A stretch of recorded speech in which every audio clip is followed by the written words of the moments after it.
Hello and welcome everyone. आज हम लोग पढ़ने वाले हैं क्लास 10th का the rise of nationalism in Europe. तो शुरू करते हैं इस चैप्टर को। तो शुरुआत होती है फ्रेंच रिवॉल्यूशन से। फ्रेंच रिवॉल्यूशन से काफ़ी ज़्यादा चेंजेस आए थे। अब ये जो रिवॉल्यूशनरीज थे इन्होंने कुछ स्पेशल तरीके के चेंजेस लेकर आए थे, जैसे कि सबको इक्वल राइट्स मिलने लगे थे, न्यू फ्रेंच फ्लैग बन गया था, फ्रेंच नेशनल लैंग्वेज बन चुकी थी, नेशनल एंथम बन चुकी थी, नहीं, इंटरनल कस्टम ड्यूटीज और ड्यूज को एबॉलिश कर दिया गया था। मतलब कि इंटरनली कोई भी सामान अगर कंट्री के अंदर मूव करा जा रहा था तो उस पर ज़्यादा टैक्स नहीं लग रहा था, कस्टम ड्यूटीज नहीं लग रही थी। फ्रेंच आर्मी इस नेशनलिज्म के आइडियाज़ को और जो आसपास यूरोप के अंदर कंट्रीज थी उन तक स्प्रेड कर रही थी। एक यूनिफॉर्म सिस्टम ऑफ वेट्स हो गया था और मेजर्स इंट्रोड्यूस हो गया था। साथ ही में लोगों के पास वोटिंग राइट्स भी थे, जैसा कि मैंने आपको बताया कि इक्वल राइट्स लोगों के पास स्टैब्लिश हो रहे थे। अब ये चीज़ देखकर और लोग भी क्या होने लग गए, मोटिवेट होने लग गए। जितने भी यूरोप के अंदर और कंट्रीज थी वो भी मोटिवेट होने लगी। फ्रांस के अंदर इतना सब अच्छा हो रहा था, लेकिन फिर एंट्री होती है नेपोलियन की। नेपोलियन फ्रांस को रूल करता है 1799 से 1815 तक। नेपोलियन 1804 के अंदर कुछ सिविल कोड्स लेकर आता है। अब हर किसी को रूल करना पसंद है, ऑब्वियसली हर कोई अपना रूल नहीं खोना चाहता, तो इसने क्या करा, कुछ सिविल कोड्स लेकर आए जिसके अंदर एक तरीके से यही रूल करने लग गया था कंट्री को। तो यहाँ पर कुछ अच्छी चीज़ें करी थी नेपोलियन ने, जैसे इक्वालिटी बिफोर द लॉ, सब लोगों को इक्वल ट्रीटमेंट मिलता था, प्रॉपर्टी राइट्स को सिक्योर कर दिया था, कुछ एडमिनिस्ट्रेटिव रूल्स थे उनको काफ़ी ज़्यादा सिंप्लीफाई कर दिया था। फ्यूडल सिस्टम मतलब जो बंधुआ का सिस्टम होता था उसको इसने क्या कर दिया था, बिल्कुल खत्म कर दिया था। गिल्ड रिस्ट्रिक्शंस को भी हटा दिया था और ट्रांसपोर्ट और कम्युनिकेशन सिस्टम्स को काफ़ी ज़्यादा इंप्रूव कर दिया था। अब ये तो सारी अच्छी चीज़ें करी जो नेपोलियन ने करी थी, इसके साथ कुछ बुरी चीज़ें भी करी थी, जैसे कि नेपोलियन ने पॉलिटिकल फ्रीडम ले ली थी। ठीक है, ज़्यादा पॉलिटिकल पार्टीज हमें देखने को नहीं मिलती थी इस समय। दूसरा, टैक्सेस को इंक्रीज कर दिया था, मतलब बहुत ज़्यादा टैक्स इंक्रीज हो गया था। सेंसरशिप, कोई गवर्नमेंट के अगेंस्ट नहीं बोल सकता था। Forced people to join French army, लोगों को काफ़ी ज़्यादा फोर्स करा जाता था कि तुम फ्रेंच आर्मी को ज्वाइन करो। वुमेन्स के पास वोट का राइट नहीं था, पहले हुआ करता था, वुमेन्स वोट दोबारा से नहीं दे सकती थी।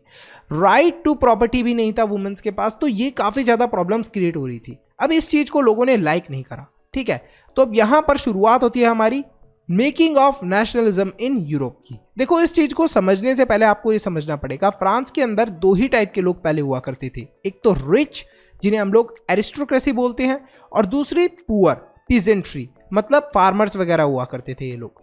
तो यहाँ पर एरिस्टोक्रेसी ज्यादातर जमीन को ओन करा करते थे। अच्छा, ये लोग शादी भी अमीर लोगों से ही करा करते थे, अमीर लोग अमीरों के खानदानों में ही शादी करा करते थे। काफी ज्यादा कम क्वांटिटी में थे ये रिच लोग, लेकिन यहीं पर अगर पुअर्स की बात करें तो ये काफ़ी ज़्यादा क्वांटिटी के अंदर थे।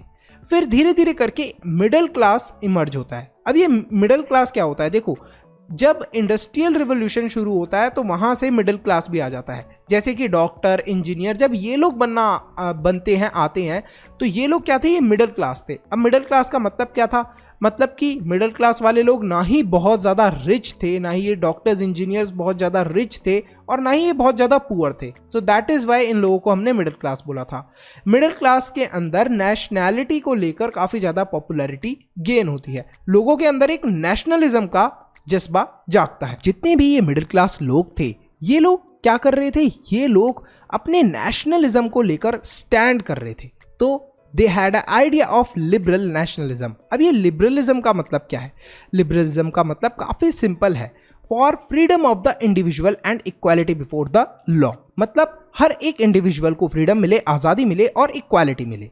साथ ही में ये जो मिडिल क्लास लोग थे वो क्या चाहते थे, लिबरल नेशनलिज्म के अंदर, कि ऑटोक्रेसी का एंड हो। मतलब जैसे एक ही पर्सन पूरी कंट्री को रूल कर रहा है, उस चीज़ का खात्मा होना चाहिए, अलग अलग रूलर्स आने चाहिए। ये लोग चाहते थे कि कॉन्स्टिट्यूशन आए, साथ ही में रिप्रेजेंटेटिव्स, मतलब जिन लोगों को हम लोग वोट दे के चुने वो लोग गवर्नमेंट का भी पार्ट बने। अच्छा, इकोनॉमिकली कुछ चेंजेस थे जो ये लोग चाहते थे, वो ये थे कि मार्केट्स के अंदर फ्रीडम हो।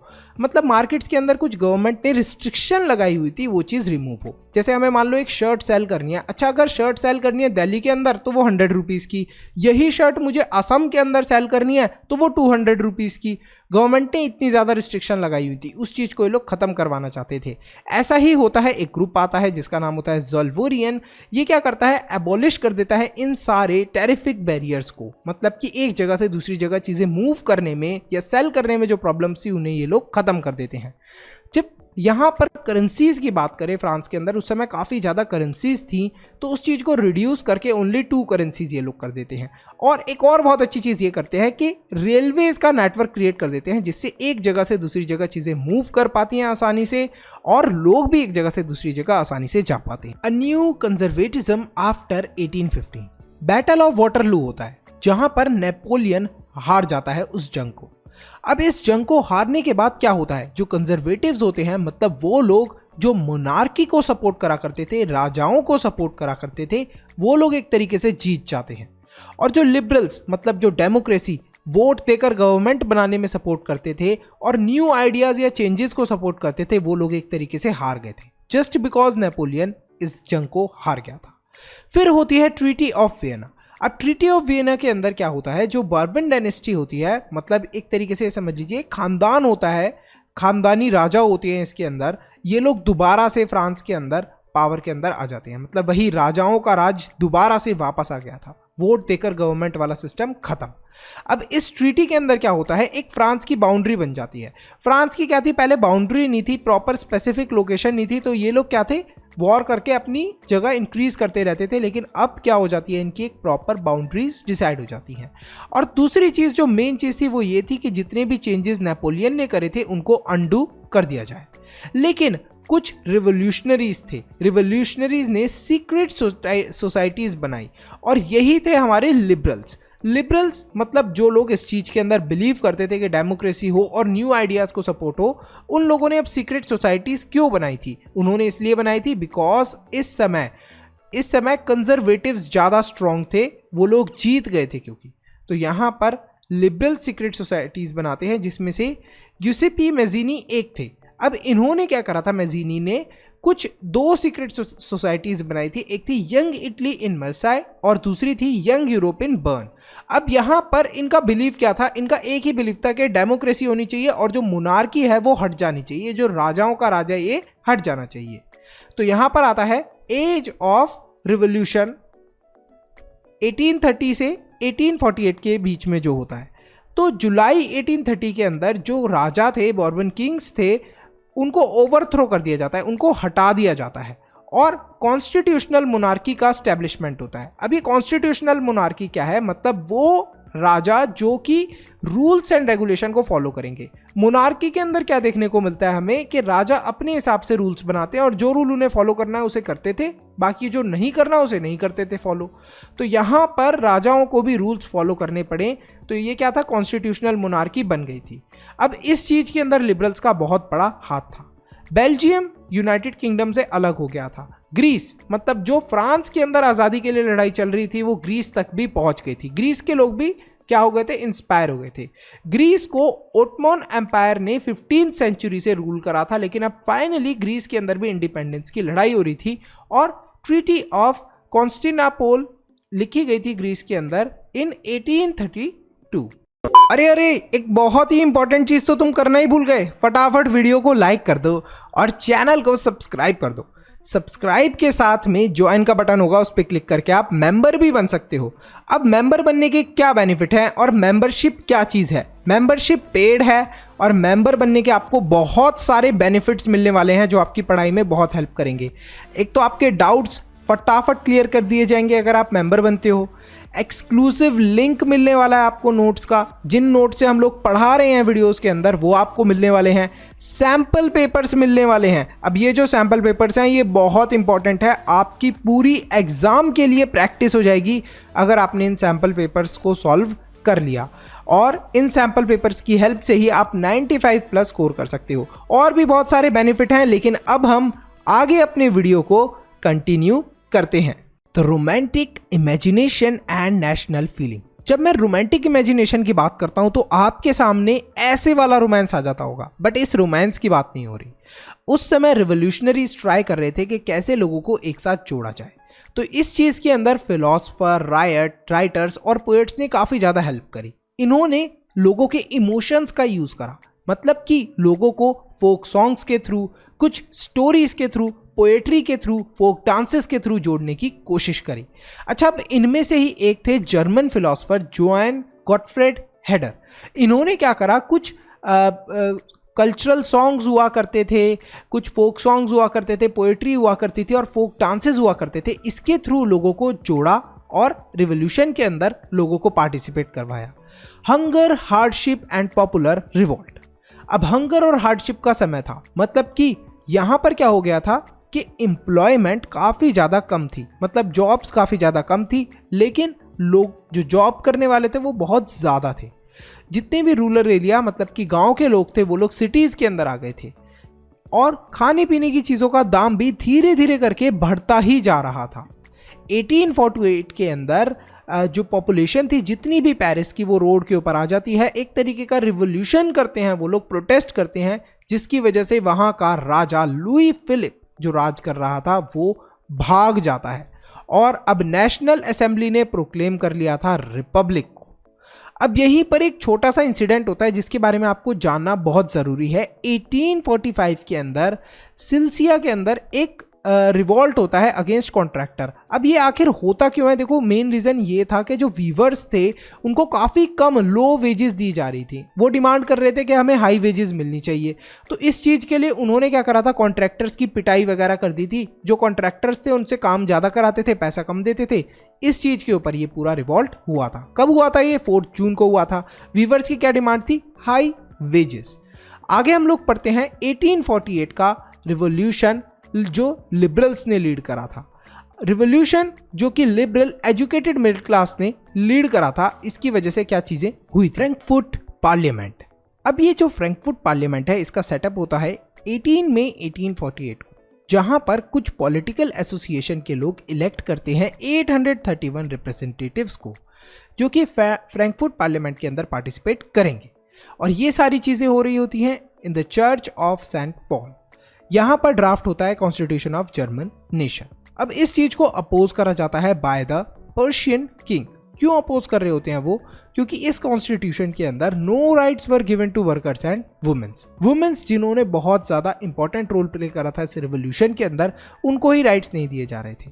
अब जो ऑटोक्रेट्स और मोनार्क थे, उनको सिंपली फोर्स करा जा रहा था कि वो लोग एबॉलिश कर दें जो एक तरीके से फोर्स्ड लेबर, या फिर जिसको हम लोग बोलते हैं बंधवा मजदूरी, इस चीज़ को ख़त्म कर दें। और हंगेरियंस को ग्रांट करी जा रही थी ऑटोनॉमी। अब शुरू होती है making of Germany and Italy. Germany Otto van Bishop जो थे वो पर्शियन आर्मी के और ब्यूरोक्रेसी की हेल्प से टुक ओवर कर लेते हैं लीडरशिप मूवमेंट को। अब देखिए क्या हो रहा था कि ये जो ओटो वैन बिशप थे ये काफ़ी ज़्यादा इम्पॉर्टेंट रोल प्ले करते हैं यहाँ पर, बिकॉज 3 वॉर्स जो चल रहे थे 7 साल से, उनको इन्होंने जितवाया था पर्शिया को। तो पर्शियन जो थे विक्ट्री इन्होंने करवाई थी और यहीं पर केसर विलियम I क्या बन जाते हैं? New head of the German empire with the help of Otto van Bishop. अब यहाँ पर इटली की बात करते हैं। इटली पहले डिवाइडेड था in 7 states, by which only Sardinia, Piedmont जो थे वो रूल करते थे इटली को from a princely state. Initially unification programme को इनिशिएट करा था ग्यूसेप माजीनी ने, लेकिन वो फेल हो गया था। Finally chief minister Cavour lead करते हैं इस मूवमेंट को with the help of Giuseppe Garibaldi, और ये मूवमेंट सक्सेसफुल हो जाता है और फाइनली विक्टर इम्यूल II क्या बन जाते हैं? New king of the United Italy. The strange case of Britain. जब 1688 की बात करी जाए तो इंग्लैंड स्टैब्लिश हुआ था as a national state. English parliament ने सीज कर ली थी पावर जो वहाँ का मोनार्क था उसकी। अब मोनार्की की पावर को सीज करने का मतलब क्या है कि जो राजा की जितनी भी पावर हुआ करती थी उन्हें रोक दिया गया था, एक तरीके से उनके ऊपर बैन लग गया था। अब यहीं पर एक एक्ट आता है इन द यूनियन ऑफ 1707, जिसकी वजह से United kingdom of great Britain का सेटअप होता है। 1801 के अंदर जो आयरलैंड था उसे फोर्सिबली ब्रिटिश लोग ले लेते हैं। But how? क्योंकि आयरलैंड के अंदर जो रिवोल्यूशन हो गया था वो फेल हो गया था, इस वजह से जो ब्रिटिश लोग थे उन्होंने टेक ओवर कर लिया था आयरलैंड को। अब स्टैब्लिश होता है एक और नया ब्रिटिश नेशन जिसको फाउंड करा था through the propagation of a dominant English culture. मतलब अब यहाँ पर जो ये डोमिनेटिंग इंग्लिश कल्चर था, इसने ही इसको क्या करा था, प्रोपगेट करा था, इसने ही इसे रूल करा था, इसी के ऊपर टेक ओवर करा। विजुअलाइजिंग द नेशन, जब हम लोग नेशन को विजुअलाइज करा करते थे उस टाइम, तो कुछ फोक स्टोरीज हो गई, कहानियां हो गई, उसमें विजुअलाइज करा जाता था नेशन को एज अ फीमेल फिगर। अब फीमेल फिगर की तरह विजुअलाइज करा जा रहा है, मतलब कि औरतों की तो बहुत ज़्यादा केयर होती होगी। बिल्कुल नहीं, उल्टा होता था। बल्कि जो औरतें थी उन्हें बहुत सारी प्रॉब्लम फेस करने को मिलती थी। एक तो राइट टू लैंड नहीं था, राइट टू वोट नहीं था, इतने सारे उनके साथ राइट्स नहीं थे, तो अत्याचार था औरतों के ऊपर, और फिर भी नेशन को पोर्ट्रे करा जाता था एज अ फीमेल फिगर। काफ़ी ज़्यादा आयरॉनिक बात है ये। अब बात करते हैं नेशनलिज्म और इंपीरियलिज्म की। तो देखो, बल्कान्स एक जोग्राफिकल रीजन था जहाँ पर बहुत सारी, जैसे हम लोग यूरोप या एशिया के अंदर देखते हैं बहुत सारी कंट्रीज़ हैं, ऐसे ही यहाँ पर बहुत सारी कंट्रीज़ हैं। देखो, जैसे कि यहाँ पर है बुल्गारिया, रोमेनिया, ग्रीस, मैक्सिडोना, तो ये सब क्या थे, ये बल्कान्स के अंदर ही आते थे। ठीक है, यहाँ पर एक छोटी सी प्रॉब्लम थी कि ये जो बल्कान्स के अंदर जितनी भी कंट्रीज आती थी, ये लोग हमेशा एक चीज़ को लेकर जेलस रहते थे और लड़ते रहते थे। जैसे मान लो रोमेनिया और बुल्गारिया वाले हैं, तो ये बुल्गारिया वाले सोचेंगे यार रोमेनिया के पास तो बहुत ज़्यादा जगह है, इनकी थोड़ी सी जगह हम ले लें, और ये जो रोमेनिया वाले थे ये सोचते रहते थे कि इनकी जगह हम ले लें। तो इसी चीज़ को लेकर ये लोग जेलस रहते थे एक दूसरे से।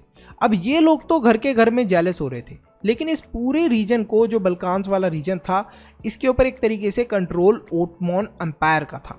अब यहाँ पर जब ये सारी चीज़ें ये लोग एक दूसरे के बीच में ही लड़ते रहते थे, सोचते रहते थे कि हम इसको कंट्रोल कर लें, हम इसको कंट्रोल कर लें, क्रोएशिया सोच रहा है को मैं स्लोवेनिया के ऊपर कंट्रोल कर लूँ, तो यही इनके बीच में सोच चलती रहती थी। इस चीज़ पर ध्यान गया किसका, यूरोप का। अब ये जो यूरोपियन पावर्स थी, इन्होंने सोचा क्यों ना हम लोग अपने कंट्रोल को एक्सटेंड करें इस बल्कान्स वाले एरिया में। अब इसी की वजह से क्या होता है, हमारा world war 1, first world war का रीज़न ही ये था। तो यहीं पर जो हमारा ये चैप्टर है फिनिश होता है। आई होप स्टूडेंट्स आपको अच्छे से समझ में आया हो ये चैप्टर। फटाफट वीडियो को लाइक करिए, चैनल को सब्सक्राइब करिए। इस चैप्टर के सैम्पल पेपर्स आपको मिल जाएंगे, फटाफट ज्वाइन के बटन पे क्लिक करिए सब्सक्राइब के साथ में, और मेंबर ज़रूर बनिए। नोट्स भी मिलेंगे इस चैप्टर के और सैम्पल पेपर्स भी, जो बहुत इंपॉर्टेंट है एग्जाम्स के लिए। So thanks for watching, see you in the next video, bye bye, till then, Manu से ज्ञान लेते रहो।